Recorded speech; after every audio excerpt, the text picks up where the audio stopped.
तो दुनिया में एक और युद्ध का काउंटडाउन शुरू हो चुका है। ईरान के लिए अगले 24 घंटे बेहद अहम माने जा रहे हैं क्योंकि मिडिल ईस्ट में अमेरिका ने अपनी सैन्य मौजूदगी तेज कर दी है। रिपोर्ट्स के मुताबिक ट्रंप ने अमेरिकी नौसेना के USS Abraham Lincoln atomic aircraft carrier के साथ युद्धपोतों का एक विशालकाय बेड़ा ईरान के खिलाफ उतार दिया है ताकि समंदर के रास्ते बिना मुस्लिम देशों की मदद से ईरान पर हमला किया जा सके।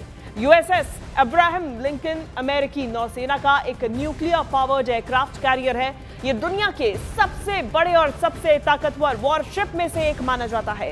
इसे साउथ चाइना सी से मिडिल ईस्ट की तरफ रवाना किया गया है और ये वही रणनीति मानी जा रही है जो इससे पहले अमेरिका ने वेनेजुएला की घेरेबंदी के लिए इस्तेमाल की थी। हालांकि अब तक अमेरिकी अधिकारियों की ओर से इसकी आधिकारिक पुष्टि नहीं की गई है, लेकिन इजरायली मीडिया की तरफ से दावा किया जा रहा है कि ईरान पूरी तरह घिरता जा रहा है और अमेरिका का ईरान पर हमला तय है।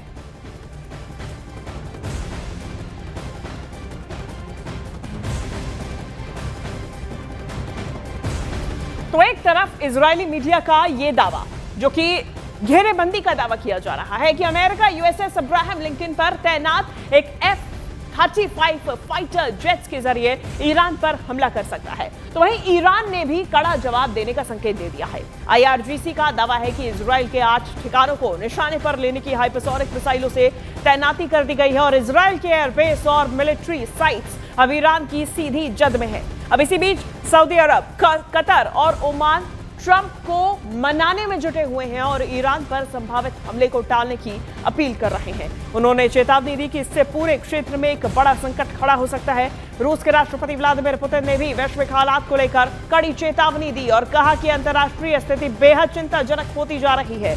उधर ईरान ने सरकार विरोधी प्रदर्शनों के बीच अमेरिका ने कई ईरानी नेताओं और नेटवर्क पर सख्त प्रतिबंध लगा दिए।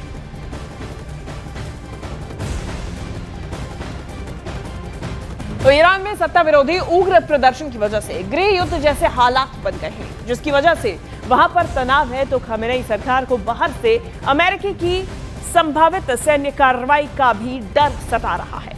अमेरिका के साथ तनाव बरकरार रहने की वजह से ईरान ने बिना किसी स्पष्टीकरण के अपने हवाई क्षेत्र को अस्थायी रूप से बंद कर दिया। ईरान ने भी किसी भी बाहरी हमले का माकूल जवाब देने की धमकी दी। तो वहीं ईरान का एयर स्पेस बंद होने की वजह से वहां पर रह रहे भारतीय भी फंस गए। और ईरान में जारी सरकार विरोधी हिंसक प्रदर्शन के बीच में केंद्र सरकार ने वहां से भारतीयों को एयरलिफ्ट करने की तैयारी कर ली है। पहला विमान आज तेहरान से नई दिल्ली के लिए रवाना होगा। ईरान में करीब 10,000 भारतीय रहते हैं और इसमें से 2500 से 3000 स्टूडेंट्स हैं जो कि मेडिकल की पढ़ाई के लिए वहां पर गए थे।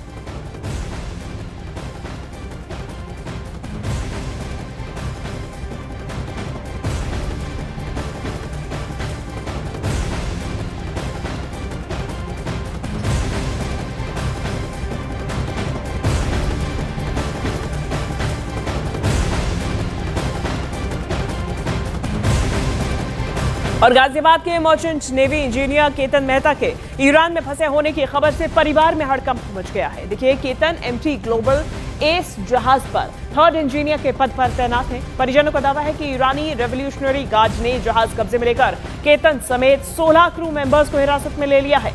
परिवार ने मोदी सरकार से तत्काल हस्तक्षेप करने और केतन मेहता को सुरक्षित देश वापस लाने की मांग की है।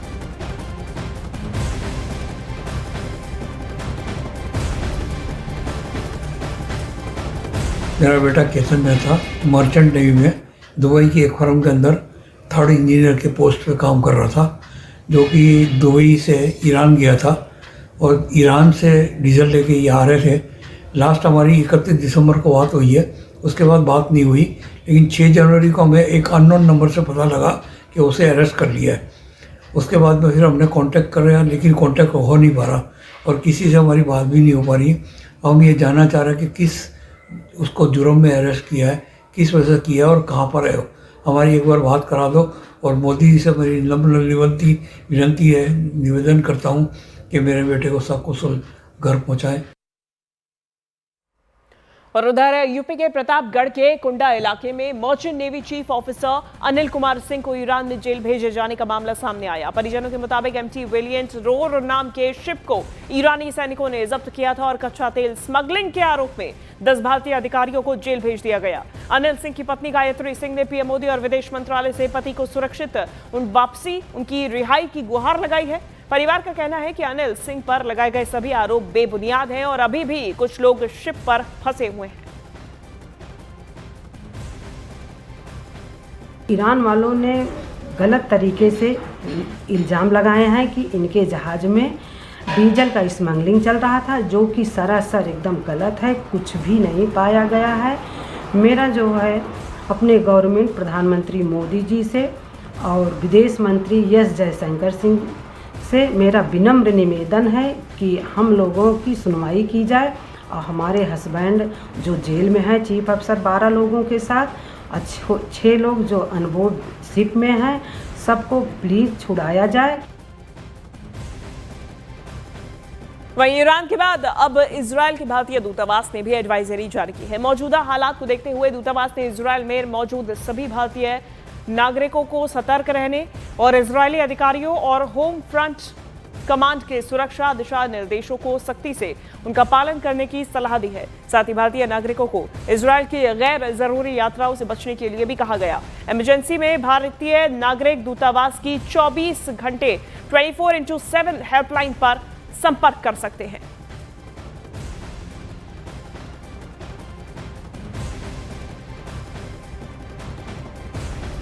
और ईरान में जारी विरोध प्रदर्शनों के बीच में अमेरिका ने बड़ी कार्रवाई की है। ट्रंप के निर्देश पर अमेरिकी ट्रेजरी डिपार्टमेंट ने उन ईरानी नेताओं और नेटवर्क पर नए प्रतिबंध लगाए हैं जो कि प्रदर्शनकारियों पर सख्ती और हिंसा के जिम्मेदार बताए जा रहे हैं। अमेरिका ने कुछ वरिष्ठ अधिकारियों समेत 18 लोगों और संस्थाओं को भी निशाना बनाया जिन पर तेल की कमाई, मनी लॉन्ड्रिंग और अवैध फंडिंग के आरोप है।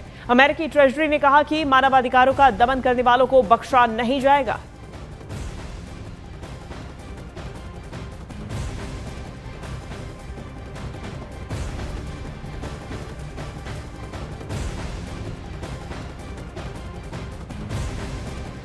और अमेरिकी राष्ट्रपति डोनाल्ड ट्रंप ने दावा किया कि उनके चेतावनी देने के बाद ईरान में प्रदर्शनकारी इरफान सुल्तानी को अब मौत की सजा नहीं दी जाएगी। देखिए, ट्रंप ने फॉक्स न्यूज के एक रिपोर्ट का हवाला देते हुए सोशल मीडिया पर लिखा, ये देखिए, ये उनकी सोशल मीडिया पोस्ट भी आपको दिखा रहे हैं। ये अच्छी खबर है और उम्मीद है कि आगे भी ऐसा ही जारी रहेगा। Hopefully this will continue. ये डोनाल्ड ट्रंप की तरफ से पोस्ट किया गया। आपको बता दें, इरफान सुल्तानी वो शख्स है, 26 साल का युवक, जिसको वॉर भड़काने के आरोप में ईरान की तरफ से फांसी की सजा दी जा रही थी। हालांकि इस पूरे मुद्दे पर ईरान सरकार की तरफ से कोई आधिकारिक प्रतिक्रिया सामने नहीं आई है। वहीं ईरान और अमेरिका के बीच बढ़ते तनाव के बीच में अब ईरानी सरकार टेलीविजन ने एक बेहद भड़काऊ संदेश ब्रॉडकास्ट किया है जिसमें ट्रंप को चेतावनी देते हुए कहा गया कि इस बार गोली चूकेगी नहीं। ईरानी टीवी चैनल पर ट्रंप की एक तस्वीर दिखाई गई जिसमें वो साल 2024 में पेंसिल्वेनिया में चुनावी रैली के दौरान हुए हत्या के प्रयास के बाद सीक्रेट सर्विस एजेंट से घिरे हुए नजर आ रहे हैं। ये वीडियो तेहरान में एक सरकारी आयोजन के दौरान दिखाया गया जहां हालिया प्रदर्शनों में मारे गए सुरक्षा कर्मियों और समर्थकों के अंतिम संस्कार में हजारों लोग शामिल हुए थे।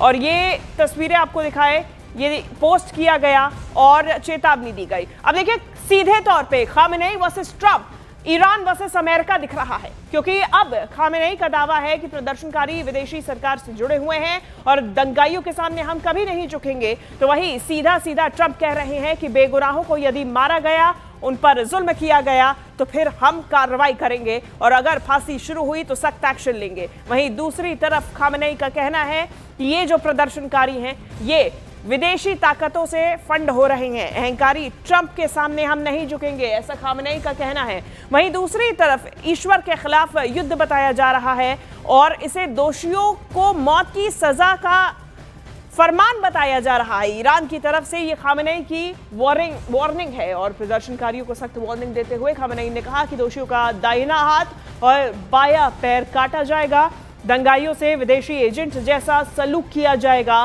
प्रदर्शनकारी ईरान से निर्वासित कर दिए जाएंगे। खामेनेई का कहना है कि सभी जितने भी प्रदर्शनकारी हैं उन्हें छोड़ा नहीं जाएगा। अब इसी बीच जैसे जैसे हालात बिगड़ रहे हैं, माहौल तनावपूर्ण हो रहा है, इस बीच भारतीय सरकार भी एक्टिव है। भारत की तरफ से ईरान में हो रही हिंसा को लेकर अब एक एडवाइजरी जारी की गई है, जिसमें प्रदर्शन भीड़भाड़ वाले इलाकों से दूर रहने की सलाह भारतीय नागरिकों को दी गई है। वहीं दूसरी तरफ अपडेट के लिए स्थानीय मीडिया पर नजर रखने की बात कही गई है। 24 घंटे 24/7 भारतीय दूतावास खुला हुआ है, उसकी हेल्पलाइन चालू है। भारतीय नागरिक उसके सहयोग में आ सकते हैं, सहयोग ले सकते हैं। और दूसरी तरफ भारतीय स्टूडेंट्स को देश वापस लाने की भी प्रक्रिया जारी है।